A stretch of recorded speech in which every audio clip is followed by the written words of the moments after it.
Hello guys, welcome back to my channel. Churumuri masala ಮಂಡಕ್ಕಿ ಅಥವಾ ಮುರುಮುರಿ ಹೇಗೆ ಮಾಡೋದು ಅಂತ ನೋಡೋಣ ಬನ್ನಿ.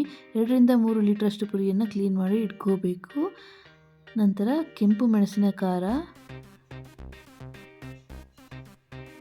ಕೊತ್ತಂಬರಿ ಸೊಪ್ಪು, ತುರ್ಕೊಂಡಿರೋ ಕ್ಯಾರೆಟ್, ಸಣ್ಣಗೆ ಹೆಚ್ಕೊಂಡಿರುವಂತಹ ಈರುಳ್ಳಿ, ಟೊಮ್ಯಾಟೊ, ಒಂದು ನಿಂಬೆಹಣ್ಣು, ಸಣ್ಣಗೆ ಹೆಚ್ಕೊಂಡಿರುವಂತಹ ಸೌತೆಕಾಯಿ, ಖಾರ ಬೂಂದಿ, ಖಾರದ ಪುಡಿ, ಎಣ್ಣೆ, ಉಪ್ಪು, ಇವಿಷ್ಟು ಚುರುಮುರಿಗೆ ಬೇಕಾಗಿರೋ ಇಂಗ್ರೀಡಿಯೆಂಟ್ಸ್. ಒಂದು ಪಾತ್ರೆಯಲ್ಲಿ ಪುರಿಯನ್ನು ಹಾಕೋಬೇಕು. ನಂತರ 1 ಸ್ಪೂನ್ ಎಣ್ಣೆ, ತುರಿದಿಟ್ಕೊಂಡಿರುವಂಥ ಕ್ಯಾರೆಟ್, ಕೊತ್ತಂಬರಿ ಸೊಪ್ಪು, ಈರುಳ್ಳಿ, ಸೌತೆಕಾಯಿ, ಟೊಮ್ಯಾಟೊ, ಕೆಂಪು ಮೆಣಸಿನಕಾಯಿ ಖಾರ, ಒಂದು ಅರ್ಧ ಚಮಚದಷ್ಟು, 1 ಪಾಲು ನಿಂಬೆಹುಳಿ, ಸ್ವಲ್ಪ ಖಾರ ಬೂಂದಿ, ಒಂದು ಅರ್ಧ ಸ್ಪೂನಷ್ಟು ಖಾರದ ಪುಡಿ, ಮತ್ತು 1 ಸ್ಪೂನ್ ಎಣ್ಣೆ, ಉಪ್ಪು, ರುಚಿಗೆ ತಕ್ಕಷ್ಟು, ಪೀಸ್ ಮಾಡಿ ಇಟ್ಕೊಂಡಿರುವಂಥ ನಿಪ್ಪಟ್ಟು, ಇವಿಷ್ಟನ್ನು ಚೆನ್ನಾಗಿ ಮಿಕ್ಸ್ ಮಾಡಿ ಸರ್ವ್ ಮಾಡಬೇಕು. ಬೇಕು ಅಂತಂದರೆ ಎಲ್ಲ ವೆಜಿಟೇಬಲ್ಸ್ನ ಮುಂಚೆನೇ ಮಿಕ್ಸ್ ಮಾಡಿ ಇಟ್ಕೊಂಡು ಆಮೇಲೆ ಪುರಿಯನ್ನು ಹಾಕಿ ಸರ್ವ್ ಮಾಡ್ಬೋದು.